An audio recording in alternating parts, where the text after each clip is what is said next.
So you will bring me to the US because you can guarantee my future there. It's all about your future? All about your future? He took my trust and he just urinated all over it. You know, the old expression comes to mind. Don't let your mouth write a check your butt can't cash. Osama don't win in this. Debbie's gonna win in this.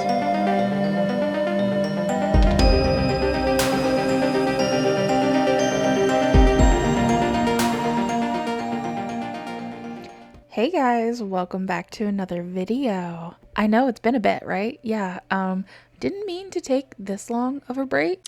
Whoopsie. But sometimes life just kind of likes to punch you in the face. But anyway, I'm back. And today we are catching up with Debbie. God didn't give me a butt, Osama!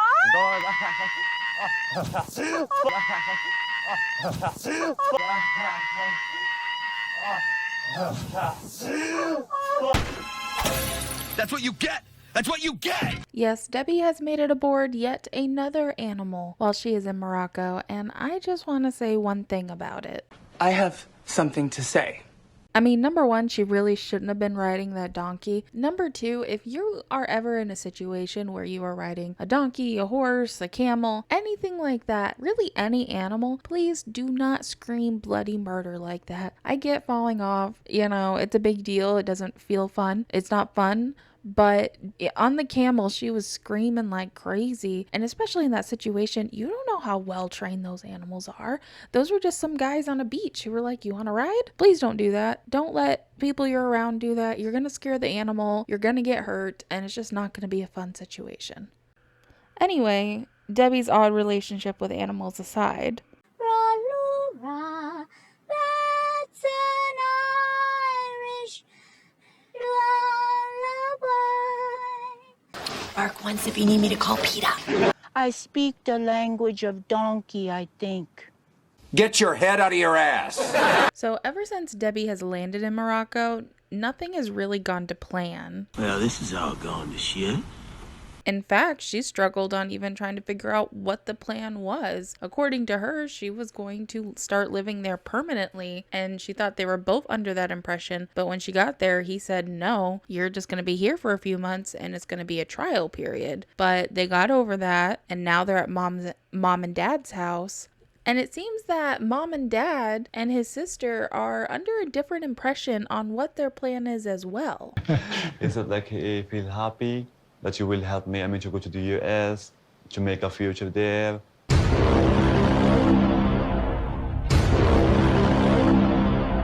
Oh, hell no! Yes, his parents are completely under the impression that they're moving to the US, which wasn't Debbie's intentions at all. I am moving here permanently. I don't know what you're talking about. Osama's family seems to have no clue that Debbie was planning on living there forever. And I am never, ever going to leave. And after Debbie falls off the donkey, they decide to go paint the scenery, I guess, and have a peaceful afternoon on the farm. Can you make it quiet so I can think? And Osama, okay, I'll shut up. Okay.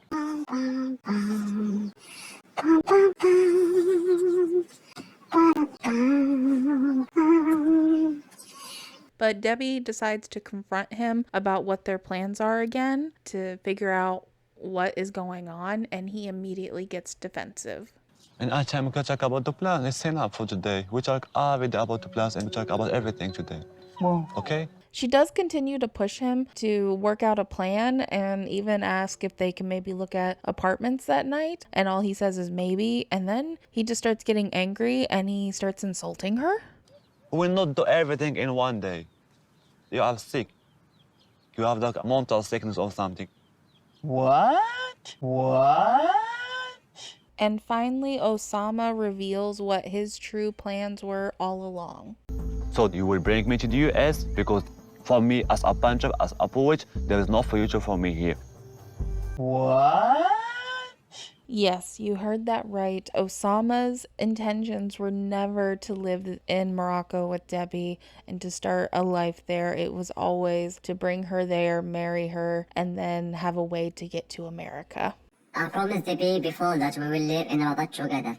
But for me, to be honest, what my plan was like going to the US and work there and collect money because people there value the art and we can live there forever. That's fucked up. I do think it's interesting that he thinks he can come to America and make money as an artist. Don't get me wrong, probably a better chance here than in Morocco. Not that I would really know, honestly, but I don't know. Starving poet or starving artist, whatever. It's a saying for a reason. Oh, great. I'm unemployed. So Debbie is obviously very hurt and angry hearing this from Oussama. I'm using every last bit of my self-control not to knock him into next week. Do it. Do it. Do it. Do it. It's like, you're scum of the earth. So in their little interviews or testimonials, whatever they call when they're talking by themselves, it's those two. And even though Oussama admitted in his that he lied to her, that he originally told her they were going to live in Rabat, but he had fully intended on going to the US, he says that she knew. And I'm just very confused. That's normal. We were planning to go to the USA, yes or no? No, it's not about a visa. You're lying.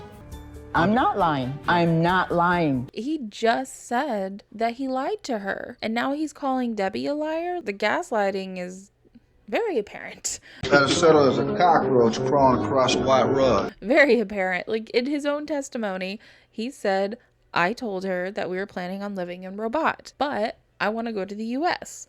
That's what he said. He had other plans. So, what? What? What the fuck? So Debbie tells Oussama, if all of this is just about you getting the visa to come to America, then I don't want any part of this.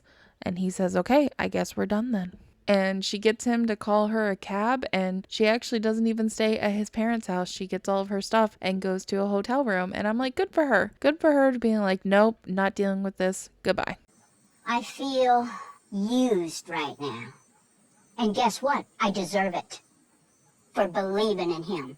So the next day, she actually calls her son Julian, who, if you remember, was very critical of this relationship. Not only was he critical, but I felt like he was going a little too far. He was calling her stupid, or at least saying like this was the stupidest thing he's ever heard of. He was being kind of mean, in my opinion. But so I was worried when she called him, but it was actually a pretty good phone call. He didn't rub it in her face. He was kind of saying like, oh, I knew something wasn't right about this guy, but I don't know. It didn't feel like condescending or anything like that. He definitely just seemed more worried, like, okay, you need to cut ties and we need to get you home. So that felt good to me. And Oussama actually goes to lunch with his sister to kind of let her know about how everything went down. So according to Oussama, they went to the countryside to paint, and with Debbie continuously pushing him to talk about the plan, it angered him so much that he said a bunch of things that he didn't mean. And I don't know, I just don't like his explanation to his sister because it feels like he's excusing his behavior or trying to find an excuse around it.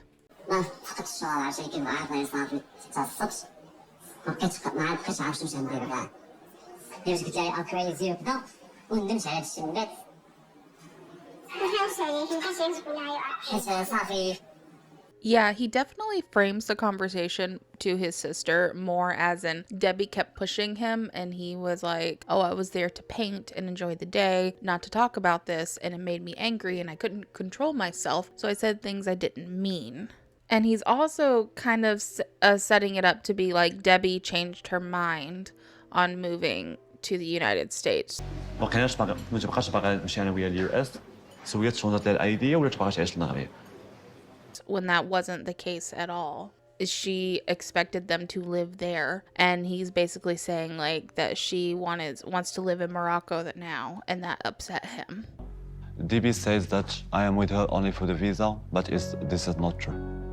Yeah, I definitely believe Debbie in this because his story has changed like 4 times in this episode alone. It's pretty crazy. One thing I find interesting too is something that his sister says. أسامة تيكون قاصح مع الناس اللي تيبغيهم تيكون قاصح أنا براسي شي مرات تيكون قاصح معايا تنبقى نبكي من بعد تيجي تيقول لك أنا فهمتي تعصبت وسمحي لي. Yeah, so I'm assuming she is not surprised at all that this happened. Her saying he can be harsh with the people that he loves, even her. So I feel like he has a reputation now at this point with his family of throwing temper tantrums. I'm getting that feeling anyway. The whole conversation with his sister was just very telling to me on who he is and how he really thought he could pull one over on Debbie. And I mean, he did for a little bit. So, but Debbie does agree to meet with him one last time to talk to him. Do you have any Texas margarita? We have a tea and we have a coffee. Could I have a glass of alcohol when you get a chance? I love Debbie. She's so funny. But anyway, so this conversation with Oussama doesn't go any better. In fact, he ends up contradicting himself again. Debbie asked him why he didn't tell her on day 1 that this is what he wanted, that he wanted to go to the US. If I talk to you in that day exactly, you will thought that I just want you for the visa, for the money. It's funny because it's true.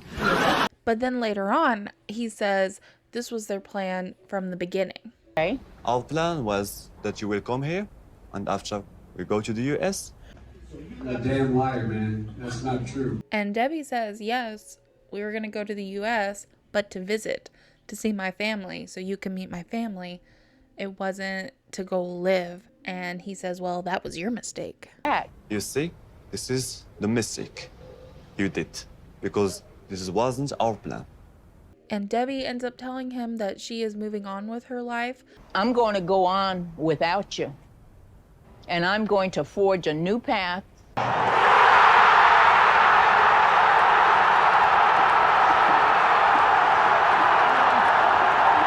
And she is moving on from him. And you know what? Good for her. We've seen so many of these girls who just overlook this. And not just girls, guys too. We've seen so many of these people just overlook stupid things like this and be like, well, maybe he really does love me and it was a miscommunication.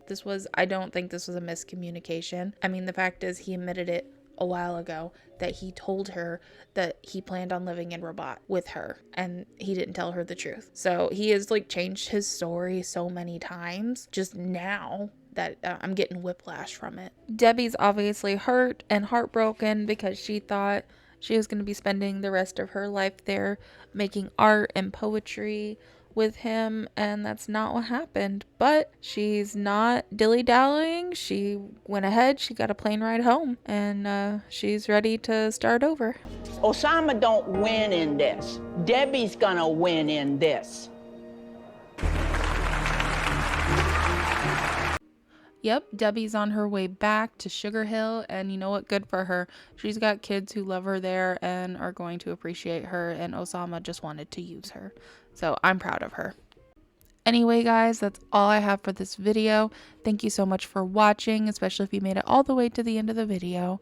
And I will catch you guys in the next one. Bye. In case I don't see ya, good afternoon, good evening, and good night.